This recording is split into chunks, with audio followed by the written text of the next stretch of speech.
Hey, I'm gonna let you in on a little secret. Most NFTs, when they launch, try a lot of the same tactics. Get a Discord, a Twitter, an Instagram, and try to build a following. And those are great things to do, but the best way to build an audience of like-minded people is to get in front of someone else's audience of like-minded people. In other words, influencer marketing. And this works just as well for NFTs as it does for any other business out there today. So in this video, I'm gonna tell you what this is, a basic strategy for influencer marketing, the type of influencers that you want, how to vet them, how to find them, and how to track results. My name is Trent Kennelly. I'm a Web3 marketing strategist, and this is the best place to learn about the metaverse, Web3, NFTs, and how to market it all. So if that sounds good to you and you're excited, make sure that you like this video, subscribe to my channel if you're into it, comment to let me know if you've done this and how it's gone. I would love to know how you've kind of built this out for yourself and if you found success, and let's get started. Okay, so let's get on the same page really quickly about what influencer marketing is. So influencers are people online who have a large following that you as a business want to capitalize on. You're looking for people that have that audience that you want to capture because that's your target and that can speak to that audience on your behalf to boost your sales. And I guarantee you've seen this before. Anytime you see a celebrity advertising makeup or deodorant or whatever, you're seeing influencer marketing at work. They're being paid by the company to use the influence that they have with their market, with their audience, to make those companies more money through that advertisement. Okay, great, so that's easy. Now let's get on the same page about what the overall strategy is. So on its most basic level, you're looking for the right influencers to speak to the audience that you want. In this case, that would be the NFT audience. So, okay, you just go pay Kim Kardashian to hit up her several million followers, job done, right? Let me just slow you down a little bit there. You could do that, absolutely, but the most important consideration when you're doing influencer marketing is the ROI. What's the return on the investment? With a Kim Kardashian, you're likely spending tens of thousands of dollars to advertise your product on a single Instagram post, which is then likely to be deleted within 24 hours or 48 hours or 7 days or whatever you agree upon. And the NFT market is so much more specific than Kim Kardashian's audience. If you're trying to advertise NFTs to Kim Kardashian's audience, you're shooting a shotgun at a mouse 50 feet away using this method. It's just not gonna work. You're never gonna hit anything. So the basic strategy then has to be more specific. You need to find specific niche groups that want what you offer, then find the people that that community is already looking to for guidance and use their influence to your own advantage. So you're looking very specific here. Okay, so now that we've got that, what approach do we take to be successful here? Well, before we get into the specific approach, this is a good opportunity to talk about the 5 types of influencers, because that's kind of going to influence your decision here. So there are mega, macro, mid, micro, and nano. So mega is 1 million plus followers, macro is just below that, 500,000 to 1 million. Then you've got mid at 50,000 to 500,000, micro at 10,000 to 50,000, and nano at 1,000 to 10,000. So you might assume, oh, you want to go for those really big follower numbers, right? But actually, you want to go for those micro and nano influencers as much as possible. Because yes, you're going to be exposing your NFT or your ad to a smaller audience in these categories, but the type of information that that community is looking for is much more niche. So for instance, I, as a channel, am in the nano category because I'm in between that 1,000 and 10,000 subscriber limit, at least at the time of making this video. I'm sure that's not going to be true in the future. And I know that you come to this channel to learn about how to market and sell your NFTs. Some of you come for metaverse stuff and Web3 stuff, I'm sure, but most are here to talk about NFTs. So someone who is to approach me as an influencer would know that my market is most likely to respond strongly to NFT business-related products and services. So for instance, Legion Networks, who I mentioned in this video, might approach me. That could be a really good partnership. But someone who wants me to advertise their LinkedIn Sales Navigator plugin probably won't find a very receptive audience on my channel. And that's kind of the whole point of doing small influencer marketing. You find the most receptive and responsive audiences when you find the groups that are talking about the exact problem that you solve. Now that said, you do still nonetheless have that problem when you're looking at these smaller micro and nano influencer accounts, that you're not accessing as many people at the same time. You can access millions of people at the same time on a Kim Kardashian, but you can't do the same thing with a smaller NFT related specific super niche account, okay? So to counteract this, you need to work with several different influencers in your campaign, all kind of at the same time. There are hundreds of well-respected people who are talking about NFTs, and you're just gonna wanna get as many of them on board as possible, which will in turn extend your reach throughout your community and drive that interest even higher. Okay, so that makes sense. So now we need to figure out where to find these influencers, right? Well, let me just slow you down first, because before we figure out how to find them, we need to understand how to properly vet them, because you can find thousands of them, but a lot of them are junk. And truth be told, they're just not worth putting any time or effort into. So a good example here is Instagram. There are so many NFT related Instagram accounts that are just not worth anything. They're not worth interacting with at all. A lot of them are just gonna borrow the NFTs of other Instagram accounts and re-upload the images to their own account as a share, right? And what is anybody getting out of that?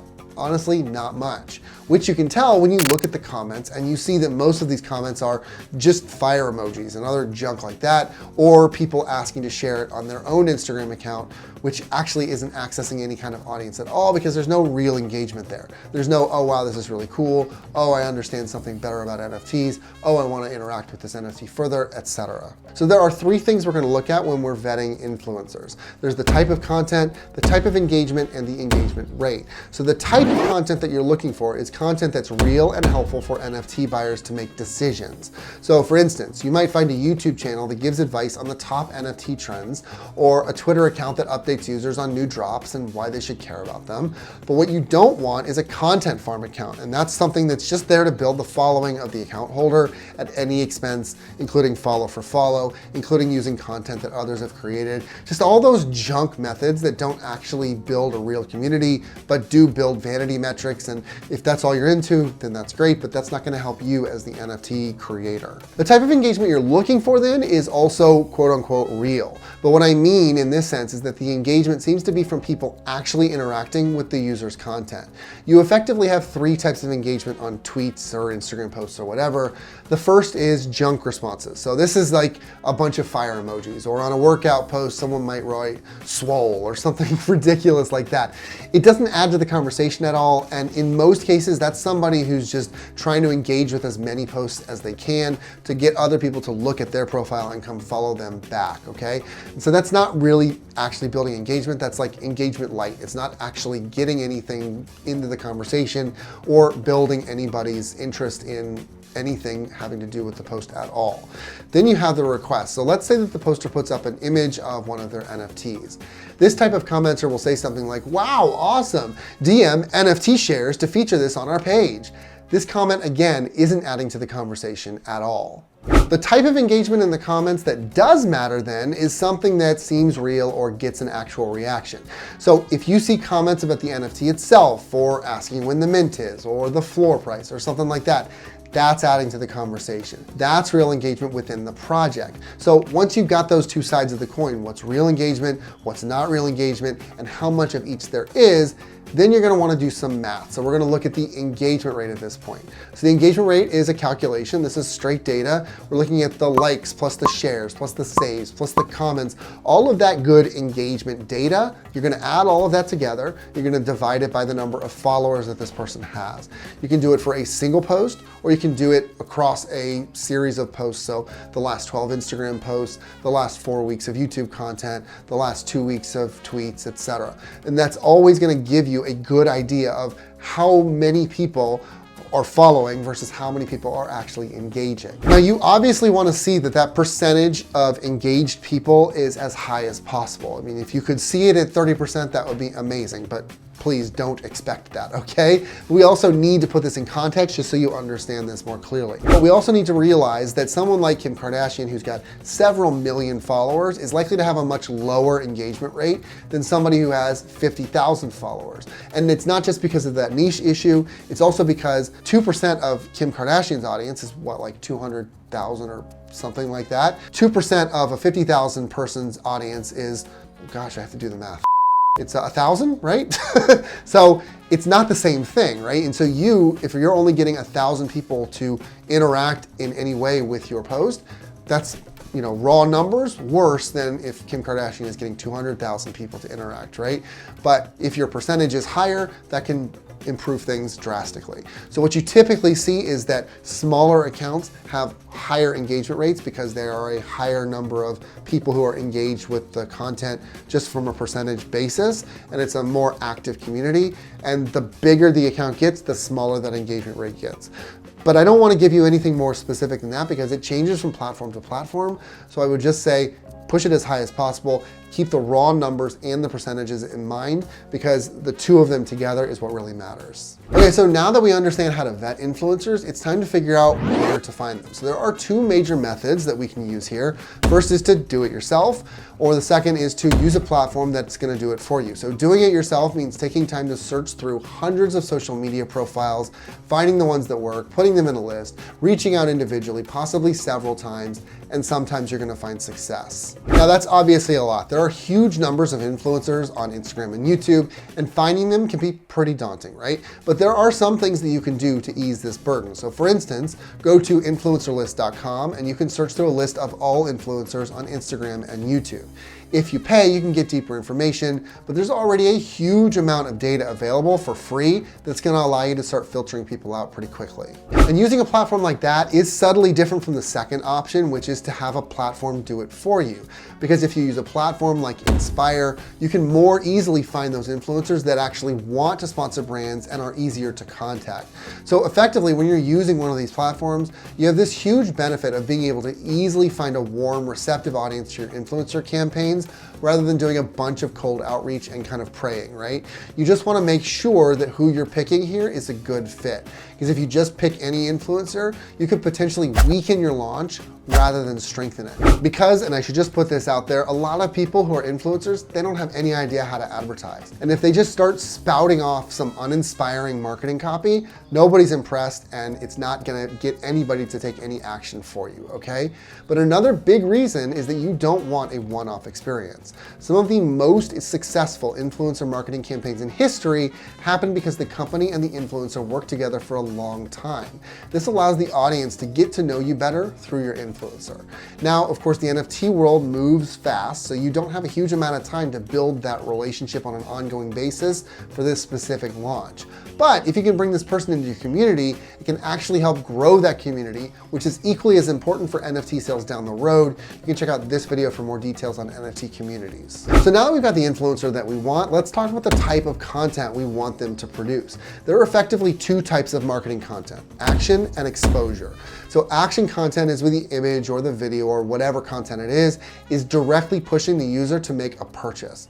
So this type of content can work, but in limited circumstances. So for instance, anytime someone makes a video that they put on YouTube that specifically at the beginning or the end says something like, oh, this video is brought to you by XYZ, then it can have a positive effect because this is an area where people are expecting advertising to happen, so they're not really put off by it. They get it at the front or the end, okay, that's fine. But most of the time, for instance, with Instagram content, making a direct request for purchase via like a coupon code or a call to go to the website or whatever is just far less likely to work. Because as strange as this might sound for a kind of superficial platform like Instagram, people go there for authenticity. And an influencer who is obviously paid to push a product doesn't come across as authentic at all. So that's when you want to use exposure type marketing content. So exposure content is intended to just make people more aware of your brand. So the influencer might simply be there to show off the product, but not necessarily convince you to buy. A great example from history for this, though the result was not awesome, is Fire Festival. So Fire Festival had a bunch of influencers all at one time put up an orange square. I believe it was orange square on their profile, and that was just the color. And so that's the only thing that they put on there. And then they mentioned that they were going to Fire Festival, but they didn't say, hey, go to Fire Festival. They just said that they were gonna do it. So obviously Fire Festival was a scam, but still you kind of get the idea there.